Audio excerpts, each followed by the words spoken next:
Hi everyone, I'm Any New Province, and this week we're going to find out if Wojack Bodyguard is possibly Pauper Playable. Wojack Bodyguard is a brand new common from Guilds of Ravnica, and in my opinion is Pauper's best opportunity to take advantage of the mentor mechanic. Wojack Bodyguard costs 2 and a red for a 3/3, and it has the mentor ability, which says whenever this creature attacks, put a +1/+1 counter on target attacking creature with less power than Wojack Bodyguard. It felt obvious to me that mentor is all about being aggressive. It even has attacking in its reminder text, so I built a red deck win style deck around Wojack Bodyguard to take advantage of the mentor ability. I didn't want to just take an established red deck wins shell and jam Wojack Bodyguard into it. I already know that that can be a dangerous thing to do. Decks are powerful and have set lists for a reason. That's why I decided to focus in on what makes Wojack Bodyguard unique, in that it's a human soldier, and I built a mono red human tribal aggro deck. Before I get into the rest of the deck tech, I just want to remind you that you can like the video or subscribe to the channel down below. I'd seriously appreciate it. It's a great way to let me know you're enjoying everything, and it really encourages me to keep making great Pauper content. Alright, let's get into mono red humans. What's our payoff for humans, you ask? Well, it isn't perfect 5-color mana like it is in Modern. It's this 1-card Riot Ringleader, which costs 2 and a red for a 2/2, and whenever it attacks, human creatures you control get +1/+0 until end of turn. Having an Anthem on a stick is no joke, and while we'd like that +1/+1 to stick around like it does when Wojack Bodyguard puts a counter on a creature, being able to give creatures +1/+0 every turn is a huge advantage. The first package of our deck is human-centric, although it's present in any red deck wins list because of how powerful it is. These are our pseudo-free spells. First, we have Burning Tree Emissary, which costs 2 Gruul hybrid mana for a 2/2 human shaman, and when it enters the battlefield, you add red-green to your mana pool. Being able to chain these creatures together on turn 2 is insane, and the rest of our creatures aren't very expensive, so usually you can go Burning Tree Emissary, 2-drop, and even start attacking your opponent right away. We're also running Mutagenic Growth, a very powerful pump spell to help us interact with our opponent's removal first thing.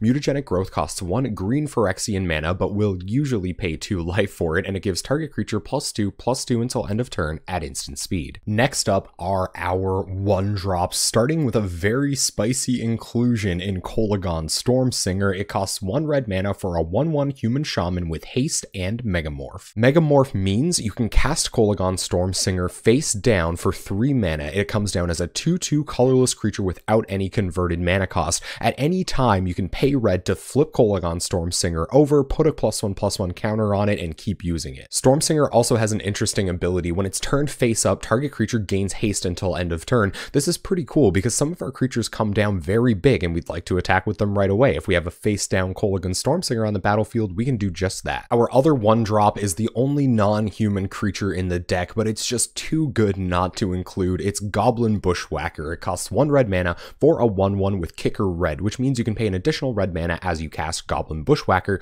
When it enters the battlefield, if it was kicked, creatures you control get +1/+0 and gain haste until end of turn. Ideally, by the time you cast Goblin Bushwhacker, you've already got a board full of creatures that are getting pumped up by your ringleaders and bodyguards. This should really put the nail in our opponent's coffin. Next up are our 2/2s and some more spicy human creatures I can't wait to try out. First, we have Gorehouse Chainwalker. It costs 1 and a red for a 2/1 human warrior with the Unleash ability, which means you may have this creature enter the battlefield with a +1/+1 counter on it. It can't block as long as it has a +1/+1 counter. While our deck does have a bit of reach that I'll get into later, it doesn't have a lot of evasion. We need creatures like Gorehouse Chainwalker that come down with 3 power and can attack through Seagate Oracles, Augur of Bolas's, or even trade with Core Skyfishers. Next up is Keldon Marauders, and while it doesn't look like it, it's also a human. It costs 1 and a red for a 3/3 with Vanishing 2, which means Keldon Marauders enters the battlefield with 2 time counters on it. At the beginning of your upkeep, you remove a time counter from it. When the last is removed, you have to sacrifice it. That's okay, because when it enters or leaves the battlefield, it deals 1 damage to your opponent. We're usually only ever going to get 1 attack in with our Keldon Marauders, but we have ways of giving it haste. so sometimes we will get to attack with this big 3/3 twice, which is awesome. Our last creature is Valley Dasher. It costs 1 and a red for a 2/2 with haste and attacks each combat if able. The rest of our deck is nothing but good, clean burn spells because sometimes attacking your opponent every turn just isn't enough. Our burn package starts off with Lightning Bolt. It costs 1 red mana for an instant that deals 3 damage to any target. We've also got 3 copies of Reckless Abandon, which costs 1 red mana for a sorcery, and as an additional cost to cast it, you have to sacrifice a creature. That's okay though, sometimes Keldon Marauders is going to get sacrificed anyway, we'll just sacrifice that to Reckless Abandon. It deals 4 damage to any target. Finally, our last non-land card is Fire Blast, which costs 4 red for an instant, but you can sacrifice 2 mountains rather than pay this spell's mana cost, and often we will. Fire Blast deals 4 damage to any target. For our mana base, we just have 2 non-basics in Forgotten Caves. They're cycling lands, so we can pay 1 red and pitch them when we're trying to top deck that lethal burn spell. We've also got just 16 untapped mountains to start playing our 1-drops and attacking our opponent right away. Alright, let's have a look at our sideboard. We have 3 copies of Gutshot for shooting fairies out of the sky so that they can't counter our creatures. We have 3 copies of Electrickery for wrathing the board of X1s. We have 2 copies of Dead and Gone because they're pretty good at bouncing Gurmag Anglers or just killing a creature we don't want on board. We have 3 copies of Smash to Smithereens to blow up Affinity and Boros Monarch's lands while promoting some damage to their face. We have 2 copies of Flaring Pain to go up against all of those Prismatic Strands and Moment's Peace decks,